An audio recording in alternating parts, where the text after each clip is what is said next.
মৈনাক পুততুণ্ড আন্তর্জাতিক সম্পর্ক বিশেষজ্ঞ মৈনাক বাবু, রিপাবলিক বাংলায় আমরা আজকের প্রশ্ন জবাব চাই বাংলায়। যে ভারতের ক্ষেত্রে এই দুই দেশই বন্ধু দেশ, আমরা দেখেছি পাকিস্তানের সেই সিচুয়েশন তৈরি হয়েছিল, অপারেশন সিন্দুর হচ্ছিল, ইসরায়েল একদম নিঃশর্ত সমর্থন দেয়। অন্যদিকে ইরানও সবসময় সব ওয়েদারে ভারতের বন্ধু থেকেছে। এই মুহূর্তে ইসরায়েল এবং ইরানের পরিস্থিতিতে ভারত একদম নিউট্রাল স্ট্যান্স রাখছে, দুই দেশকেই বলছে আপনারা কন্ট্রোল করুন। কিন্তু এই যুদ্ধ যদি বাড়ে, আরো ভয়ঙ্কর রূপ নেয়, তারপর ভারত কোন দিকে যেতে বাধ্য হবে বা আদৌ যাবে না অন্য কোনো পদক্ষেপ নেবে? বলুন স্যার। ভারতের সাথে দুটো দেশেরই সম্পর্ক ভালো আছে, যেটা আপনি বললেন, এবং যেটা আমাদের মিনিস্ট্রি অফ এক্সটার্নাল অ্যাফেয়ার্স তাদের যে স্টেটমেন্টটা বেরিয়েছে, সেই স্টেটমেন্টে এই কথাটা পরিষ্কার বলা হয়েছে যে দুটো দেশে আমাদের বন্ধু রাষ্ট্র।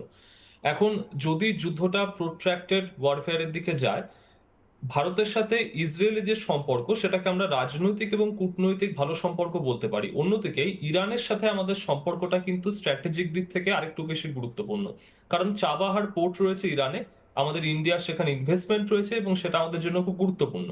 অন্যদিকে যদিও 2019-এ ইরানের উপর অনেক স্যাংশন আসার পর থেকে আমরা ডাইরেক্টলি ক্রুড অয়েল ইরান থেকে আর নিচ্ছি না, কিন্তু তা সত্ত্বেও এই যুদ্ধের ফলে স্ট্রেট অফ হরমুজ যদি সেই জায়গাটার ক্রুডের যে সাপ্লাই, ক্রুড অয়েল, সেটা যদি ব্যাহত হয়, তাহলে ভারতের 80% অয়েল সাপ্লাই আসে কিন্তু এই এলাকাটার থেকে।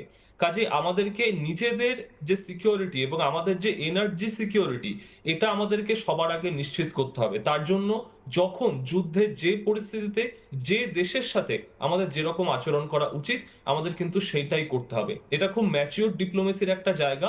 এখানে কোনো পক্ষ বেছে নেওয়া ভারতের পক্ষে উচিত হবে না, সেটা ভারতের পক্ষে সম্ভব না।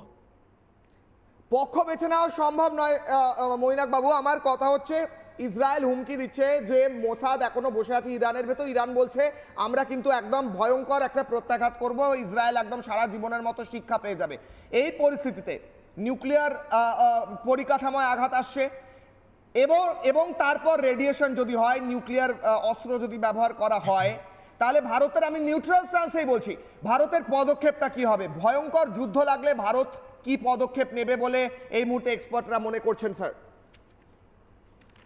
প্রথমত আমার মনে হয় যে নিউক্লিয়ার এসকালেশনের যে ভয়টা ইরান দেখাচ্ছে, এরকম ভয় ইরান বহুকাল ধরে দেখিয়ে চলেছে ইসরায়েলকে, বা এই রিজিয়নে নিজের প্রভাবটাকে বজায় রাখার জন্য দেখিয়ে চলেছে। কোনো নিউক্লিয়ার এসকালেশন এক্ষেত্রে হবে বলে আমার মনে হয় না, কারণ নিউক্লিয়ার এসকালেশন যদি হয় তাহলে ইরান আলটিমেটলি সম্পূর্ণ নিশ্চিহ্ন হয়ে যাবে। যদিও ইরানের ব্যালিস্টিক মিসাইলস রয়েছে, ইরানের ইনফ্যাক্ট মিসাইলের স্টক পাইল গোটা মিডল ইস্টের মধ্যে বোধহয় অন্যতম সব থেকে ভালো।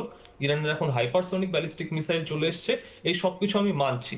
তারপরেও ইরানের যে নিউক্লিয়ার গবেষণার যে ডেভেলপমেন্ট, এনরিচিং ইউরেনিয়াম, সেটা যে ডেভেলপমেন্ট, সেটা এখনো অন্যান্য নিউক্লিয়ার ওয়েপন ধারী দেশের তুলনায়, বা ইসরায়েল যদি আনঅফিসিয়ালি, ইসরায়েলের তুলনাতে অনেক পিছিয়ে রয়েছে।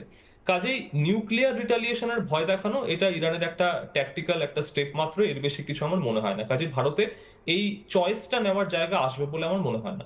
বেশ মৈনাক। নানা ধরনের কন্টেন্ট দেখার জন্য লাইক করুন, শেয়ার করুন আমাদের ফেসবুক পেজ, সাবস্ক্রাইব করুন আমাদের ইউটিউব চ্যানেল। পাশাপাশি অন্যান্য ব্রেকিং নিউজের জন্য অবশ্যই চোখ রাখুন রিপাবলিক বাংলায়।